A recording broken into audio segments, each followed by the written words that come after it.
ወይ መከራ የቀለበቱ ሲገርመን እናንተ አብሮሽ ለሄርሜላ ሽማግሌ ሊልክ ነው አሉ። እናንተ እልህ ይዞት ነው መሰለ ልጅና ሩታውንም ሽምግልናው ላይ ሄጄ በጠብጣለሁ እንዳትለውና ሽምግልና በየአመቱ 3 ያሁን አብሮሽ ለፍቅርም ልክ ያለው አለ፣ ለሩታም ልክ ያለው አለ። አሁንም ለሄርሜ አብሮሽማ በቃ የቡታጅራ ሴቶችን እኮ ጨረሳቸው። ጋይስ ሽማግሌ ልኮ ጌታ ሆይ ትግስቱን ስጠኝ እና ያው ሄርሜላ ታውቃላችሁ የቡታጅራ ልጅ ናት። አዎ የቡታጅራ ልጅ ናት። አሁን አዲስ አበባ ነው ዝዋይ ያደግኩት ምናምን የሆነ ቃለ መጠይቁ ላይ ሄዳችሁ ማየት ትችላላችሁ። አብረሽ ቻናል ላይ እና አብረሽ ሽምግልና ሊልክ ነው አሉ። እንግዲህ እሱ ሳይሆን ጓደኞቹ ናቸው ሽማግሌ ላቂ እንዲኒኩ በቃ የአብረሽ ጓደኞች የሩታ ምን አይነት ጓደኞች ናችሁ ግን እናንተ ስግብግብ ከርሳ እንዲሁ ከርሳም ናችሁ እንዳለ የመሬት ነው የምላችሁ።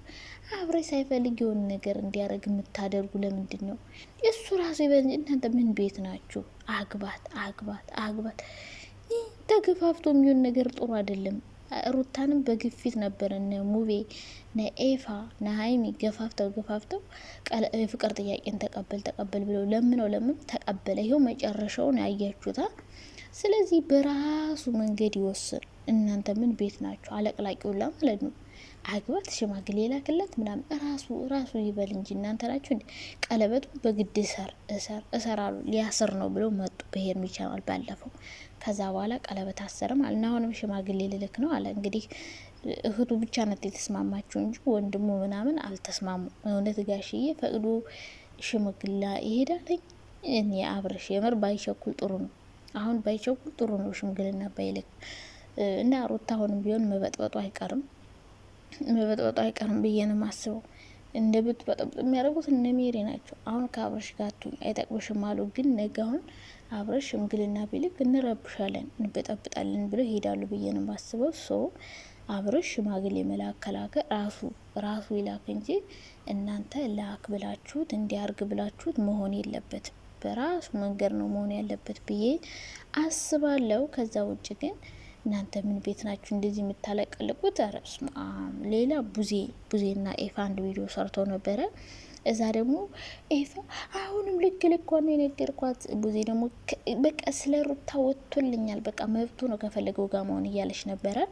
አዎ ኤፍሬም ያዙ ይልቀቁኝ አትበል። በቃ እሱ ራሱ የፈለገው ሰው ጋር ይሁን። አሁን እንደዚህ በግድ ሩታ ጋር ብታረግ ነው። ብዙ ጊዜ አብረ ለማድረግ ሞክራል ኤፋ። በጣም ብዙ ጊዜ ሩታ ጋር እንዲሆኑ ጥሯል፣ ግን ሊሰማ አልቻለም። ገና ሄርሜላ ጋር እንትን እያሉ ያኔ ያልሰማህ ጭራሻውን ቀለበት አስሮ ምን ብሎ የባስ አጉል ተጣልቶ ሁሉ ነበረ ቡዜን ያስታረቃቸው እና የባስ ከንቱ ልፋት ነው የሆነብህ። እስካሁን ለፍተሃል ተጣልተሃል ምናምን፣ ግን አብረሽ ሊመለስልህ ስላልቻለ ከዚህ በኋላ መተው ነው። ምከረው እምቢ ካለ መከራ ይምከረው ይባላል። ለፋ እምቢ አለ። ቢሆን የሚሻለው ከሩታ ጋር ነው። ሄርሜላ ወዶ አፈልጓ ሳይሆን በግፊት ነው። አሽ በግፊት ሆነ። በቃ ራሱ ያውቃል። ራሱ መከራው ይምከረው፣ የተመቸውን ነገር ያርግ። እህቱ እንደዛ ነው እያለች ያለችው። ሩታ ጋር እንዲሆን በጭራሽ አትፈልግም። ቡዜ እንግዲህ ለምን እንደማትፈልግ ደግሞ ታውቃላችሁ። ያን የራቁት ቪዲዮ ስለቀረጻችሁ ነው። ከዛ በኋላ ነው ይደብራል። ሌላ እነ ሜሪ ደግሞ እናንተ ደግሞ በጣም አስጠላባችሁ።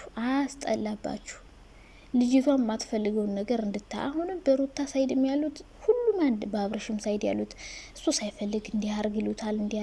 በሩታ ሳይድም ያሉት እንዲህ አድርጊ የማትፈልገውን ነገር እና እንግዲህ ሁለቱ ልጆች ሁሉንም ሰዎች ከህይወታቸው አሁን ሩታ ሜሪንም ዳኒንም ሁሉም ጓደኛ ፈረንጁ ይሄ ምናምን ብሄን የሚባሉ ሰዎችን ደስታን ሁሉንም ጠረግርግርግ አርገሽ ከህይወት ብታስወጪ፣ አብረሽም እንዲሁ ሁሉንም ጠረግርግርግ አርገሽ ከህይወት ብታስወጣ በእርግጠኝነት ሁለታችሁ አብራችሁ ትሆኑ ነበረ። ግን ገደል እየከተታችሁ ያለው የአብረሽ ጓደኞች ምክር፣ የሩታ ጓደኞች ምክር ነው።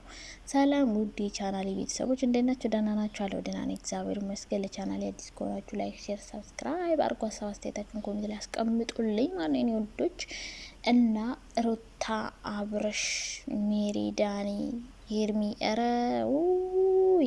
ይሄ ድራማ መቼ ነው የሚያበቃልን ጋይስ? መቼ ነው የሚያበቃልን? እሺ ከነ አብረሽ ቪዲዮ ልጀምር ነው ከነ ሜሪ ልጀምራችሁ። ከነ አብረሽ ሲጀምር እነ አቤላ አሽቃባጭ ሽማግሌ ላክ። ምን ጉር ናችሁ እናንተ? ምን አገባችሁ? እሱ ራሱ ከፈለገ ራሱ ይልካል እንጂ እናንተ ናችሁ እንዴ ላክ ብላችሁት የሚልክ። ነገ ደግሞ ሄርሜላ ራሷ መታ ሽማግሌ ላክ ባለፈው ቀለበት ሰርልኝ እንዳለችው ልትለው ትችላለች። እና ታቻኩሉት እስኪ ልጁን አታጣድፉት እስኪ ይረጋጋበት እንዴ። ቀለበት አሰረ። ከዚህ ደግሞ ሌላ ምን እንደምትፈልጉት? አብርሽ እኮ በቃ የቡታጀራ ሴቶችን ሽማግሌ ልኮ አሁንማ እኮ በቃ ሽማግሌ ራሱ የሚያገኝ አይመስለኝም። ሽማግሌዎቹ ራሱ በመመላለስ እግራቸው ደከመ። በመመላለስ ፍቅር ከሄዱ ብሎ ሀገር ሽማግሌ መርጦ ነበር። ከዛ ሩታ ጋር ላክ። አሁንም ደግሞ ሄርሜላ ሊልክ ነው። አረ ምን ጉር ነው እንዴ! ይደብራል እኮ አስሬ ሽምግልና መሄድ ራሱ አባትየው ራሱ እኮ ይደክማል፣ ይደብራል። ከአንድ ሰው ጋር ሲሆን እንጂ ከአስሩ ሰው ጋር መነካካት ያስጠላል። እና ሽማግሌ ላክ እያላችሁ በግድ ባታጨናንቆ ጥሩ ነው። ቢረጋጋ በደንብ ቢለይላቸው ከሩታ ጋር ያለው ነገርም እርግዝናውም ሁሉም ነገር ቢለይለት ጥሩ ነው። ምንም ነገር ሳይለይለት እናንተ ዝም ብላችሁ በጭፍን የምትሄዱት ነገር ልጁን ዋጋ እያስከፈለው ይገኛል ማለት ነው። መጀመሪያ ሳይፈልግ አመጣችሁ፣ አሁን ደግሞ ሳይፈልግ ቀለበት አረገ፣ አሁንም ሳይፈልግ ደግሞ ሽምግልና ልኮ፣ ከዛ ደግሞ ሳይፈልግ ሰርግ። አረ በስመ አብ! ሁለት ልጅ አባት ነው። ልጆቹን አርፎ ያሳድግ። ይልቁንስና ብትረጋጉ ጥሩ ነው። ባታስገድዱት የሚፈልገውን ነገርና የሚወደውን ነገር ቢያደርግ ጥሩ ነው ብዬ አስባለሁ። አብረሽም ቢሆን ቢረጋጋ ጥሩ ነው። አሁን ምን አስቸኮለ? ሽምግልና እኮ ቀላል ነገር ነው፣ ግን ልኮ አብሮ መኖሩ ነው ከባድ ነገር እየሆነበት ያለው ልጁ። ሲቀጥል እንደ ሜሪ ሩታ በሩታ ሳይድ ያላችሁ ደግሞ ማለት ነው እናንተ ደግሞ ዝም ብላችሁ ቅጥ አቋም የላችሁም። ቢያንስ በአብርሽ ገጥ ያሉት ከሄርሜ ጋር እንደሆነ ሁሉ የሚገፋፉት እናንተ ደግሞ አቋም የላችሁ። በሩታ ጋር ያሉት አቋማቸው ዝም ብሎ ይዋዠቃል። አንዴ ከአብርሽ ጋር ሆኝሉና አብርሽውን ነገር ሲያረግ ይሄዳሉ፣ ይረብሻሉ፣ አብርሽን ለምነው ያመጣሉ።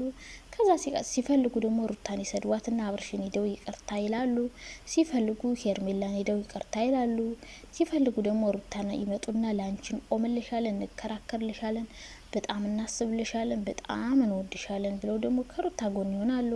ሲፈልጉ ደግሞ ደስታን አምጪ ያመጡና አብርሽ እሱ ጋር ሆኝ አብርሽን ተይው ይላሉ። ትናንትና ከአብርሽ ጋር ሆኜ ብለው መከራዋን ሲያሳዩት የነበሩ ሰዎች ዛሬ ደግሞ ይመጡና አብርሽን ተይውና ደስታ ጋር ኑር ይላሉ። እሺ እኖራለሁ ስትላቸው ደግሞ አሁንም ሻንጣውን ይዞ እዚህ ቤት መግባት አለበት አንድ ክላስ ስጭ ብለው ደግሞ ፈላጭ ቆራጭ ባለቤት ይሆናሉ። በቃ አቋም ይኖራችሁ እናንተ ደግሞ ማለት ነው። ለሩታ ከሆነ የምትለፉት ሩታ ጥሩ ህይወት እንዲኖራት እንትን በሉ። ከዛ ውጭ ግን ዝም ብላችሁ እያስመሰላችሁ ልክ ለሷ እንደምታስቡ እንደምትወዳት እያረጋችሁ ልጅቷን ማይሆን ህይወት እንድትጀምር ማይሆን ቦታ እንድትወድቅ አታድርጓት። ከዛ ውጭ ግን ሩታ ራስሽንሽ መወሰን የምትችይው ትናንት ጥሩ ነው ያረግሽው እንዴ። ተቀብላ አብረው ቢኖሩ አስቡት፣ ሲደብር ማለት ነው። ምን ማለት ነው? ሽምግልና ሳይላክ ሳይጋቡ እንዲ አብረው የሚኖሩት ምን? እናንተ ሁሌ ዝሙት አይደብራችሁ? በስማ ሲያስጠሉ። ይህ በሩታ ሳይድ ያሉት ማ አስማ የመጨረሻ አስመሳይ ናቸው።